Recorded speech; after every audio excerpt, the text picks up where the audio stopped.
Well, hey guys, Dave here, and I'm not going to give you a big backstory, but as you know, I'm in New Mexico, and I've been really interested in this Forrest Fenn treasure hunt, and I've already done one expedition. Me and my friend, we had a really good time. We were out in the wilderness, enjoying the sights, but unfortunately, we didn't find the treasure. So I went back to the drawing board and sat down. And I thought, I need to break down this poem. I need to break it down because one of the things that Fenn said is, if you find the first clue, where warm waters halt, then every other clue should go in order and lead you right to the spot.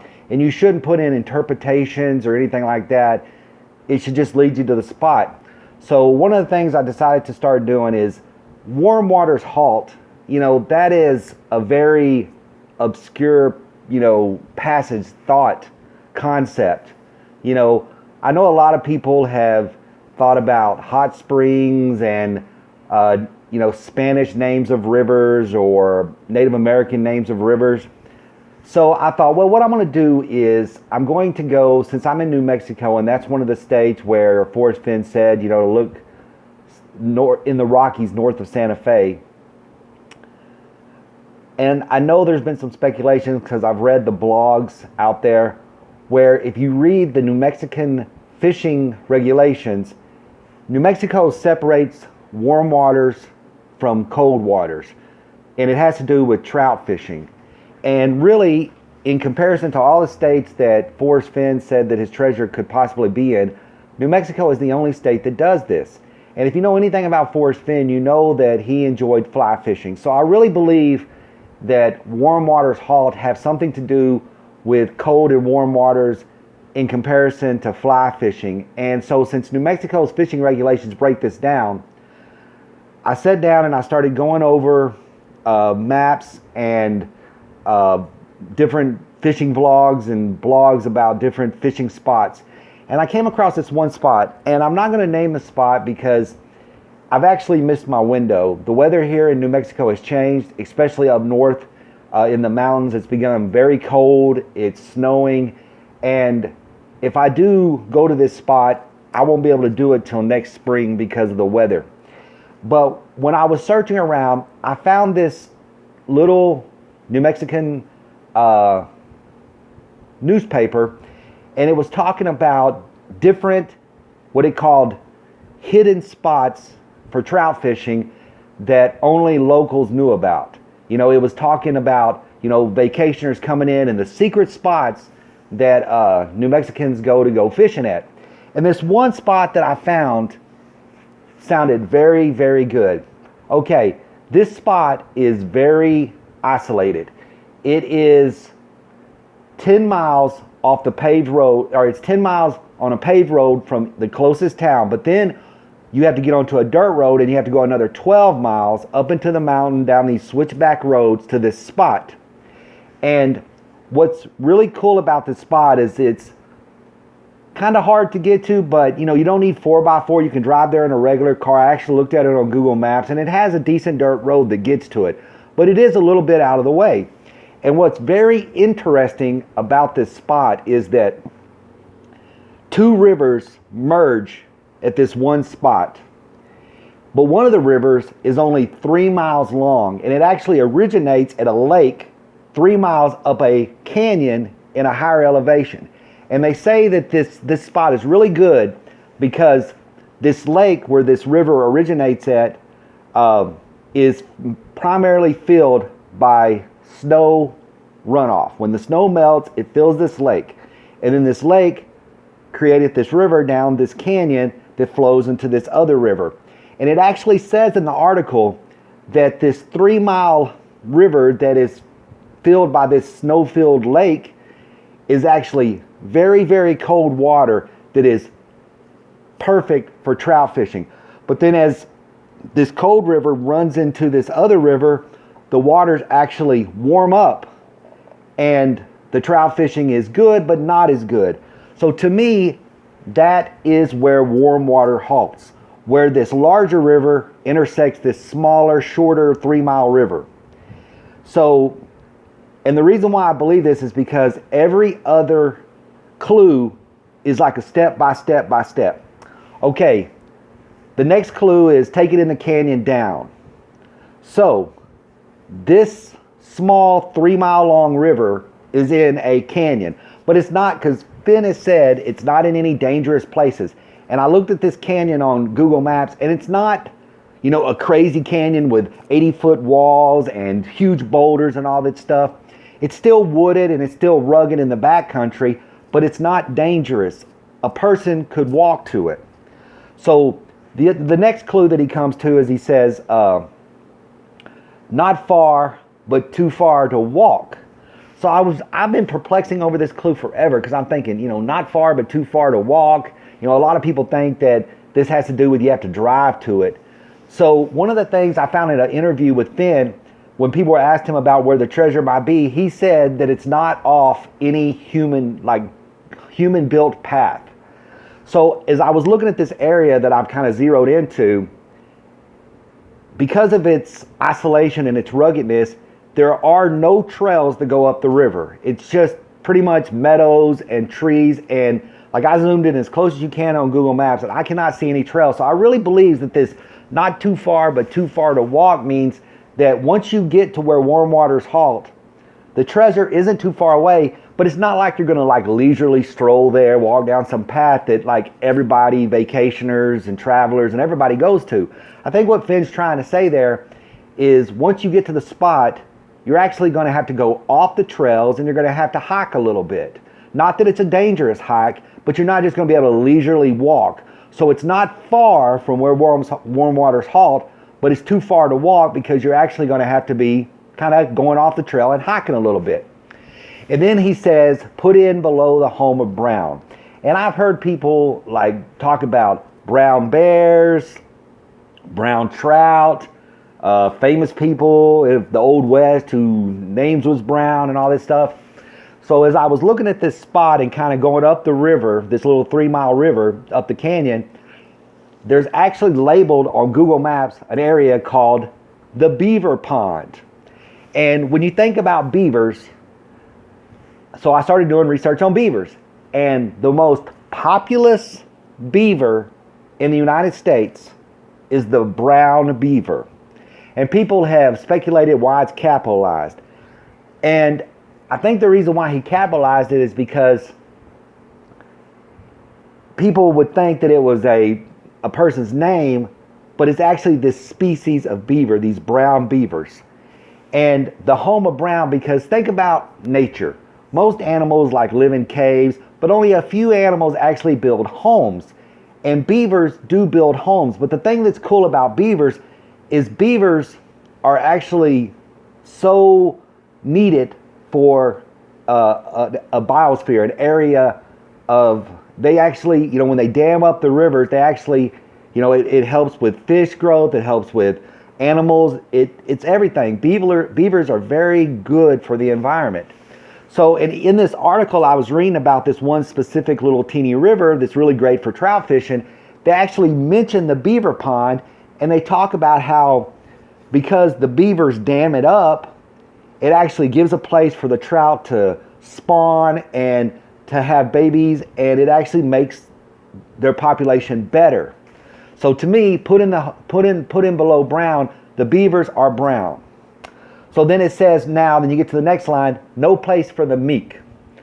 So a lot of people interpret meek to meaning that you're going to be in this scary, rugged place.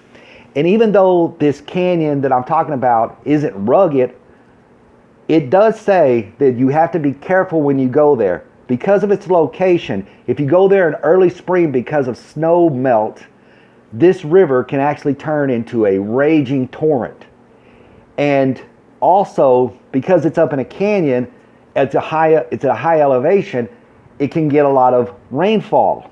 And this also could be why Fenn said that the treasure's wet, because this is an area that gets a lot of rainfall because of its elevation location. And also when you get a lot of rainfall, that causes the small little river running in the canyon to become a lot more white rapids and everything like that. So I think what Fenn was saying is when you go to this place, be careful that you don't go during a time when you know, you're getting a lot of snow melt or you're getting a lot of rain, because it could make the area dangerous. So it would be no place for the meek, because you would have to be very careful in order to not injure yourself or risk losing your life. And then he says, there'll be no paddle up your creek. And what I think he means by this is, number one, the river flows down from the lake down the canyon. So you're not going to be able to paddle because you're going against the water current. And secondly, if you do go during one of these times, the river's going to be really wild and there's no way that you could paddle up it. So he's saying you're going to have to walk or hike. And then he says, heavy loads and water high. And what I think this means is heavy loads, I think, because this river is known for being a place that has a high population of trout. And also what's funny about this river is a lot of rivers are catch and release streams in New Mexico, where you can catch the fish, but you have to release it. This particular stream is not a catch and release. You can actually catch and keep. So what I think he's saying is he's saying that there's a lot of fish here and you're going to catch a bounty. So it's a heavy load that you're going to have to take back once you catch all these fish. And water high is because this river flows down from a lake. As you park and start walking up the canyon, you're going to be going up in elevation. So the lakes, which is the primary source of the river, is water high. And then he says, if you've been wise and found the blaze. Well, a lot of people wonder what this blaze is. You know, they say, is it a mark on a tree? Is it a trail blaze? There's all these different things. So as I was studying this area, on Google Maps, I seen this large white rock outcropping, and Fenn has said that the blaze is white. And he's also mentioned that it's a geological, feature that he'll think will be there for 1,000 years. So from Google Maps, since you're looking straight down, it's hard to really see. It looks like a big white rock, but it's hard to see. So I thought, well, I'm going to go on YouTube and different video sites and see if I can see if anybody went up there and fished and might have videoed. And fortunately, I found a guy that did. And so as I was watching his, it's like about an 8-minute long video on YouTube. He's walking up the river, and in the distance, you see this white alabaster, almost like a tower protruding out of the trees. And it's just like it catches your eyes. And it's when I seen that, I was like, that has to be the blaze. And I actually took a clip from the video, and I'm going to include it now. So as you see this blaze, to me, you're there.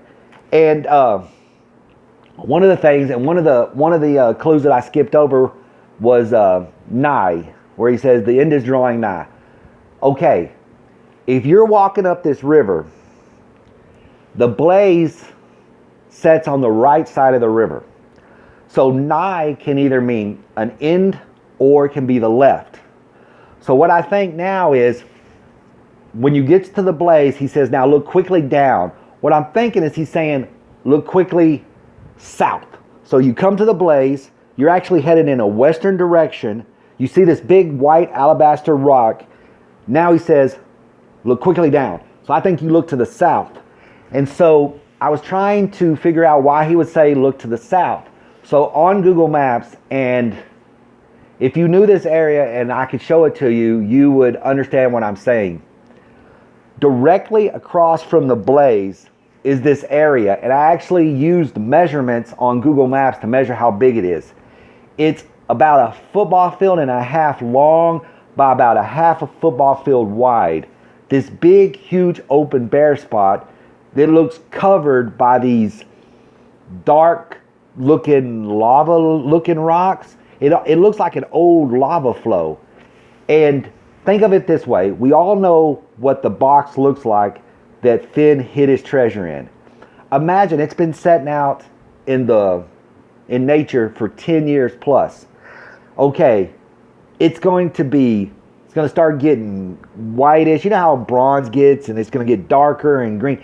And if it was sitting out in this lava field, it could just be sitting there on a rock or around some rocks.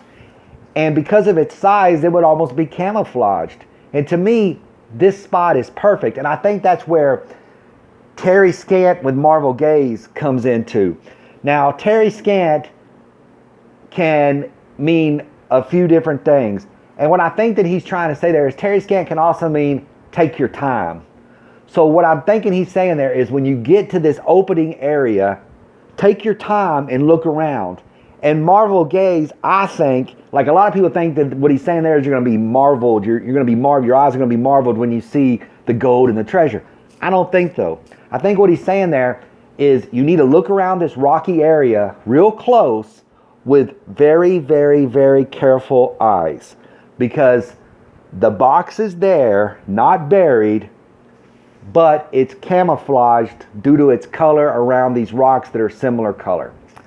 So even though me and my friend are very wanting, we want to go, we were going to go next weekend, but we were looking at the weather and, you know, it's gotten too cold. Here it is in early November.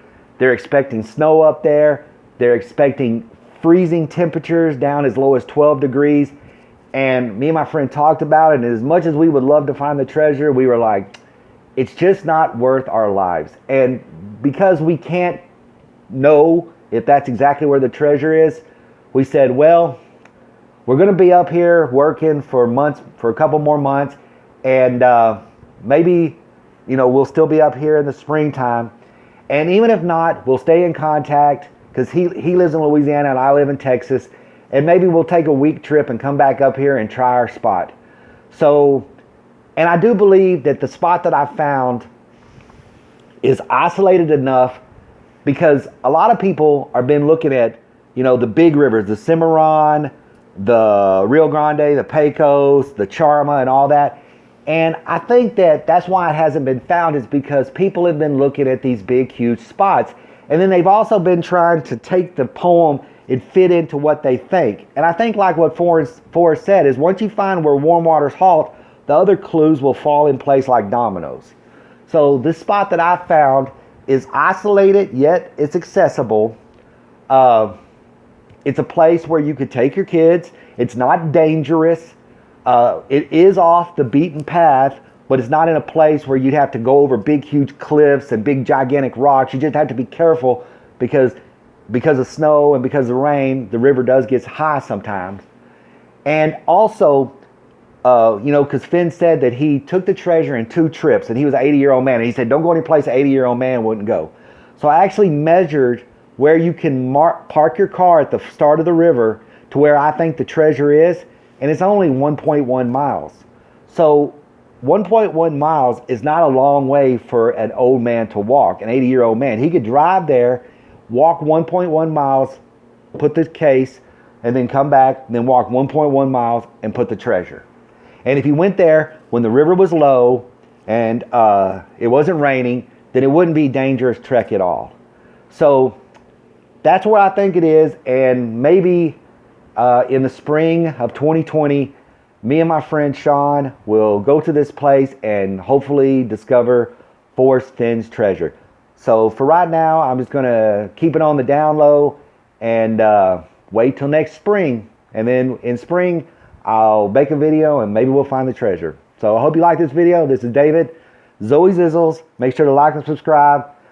Hit that bell so when we do go to this place, you can get a notification in case we find the treasure. Thank you. Have a great day. Bye.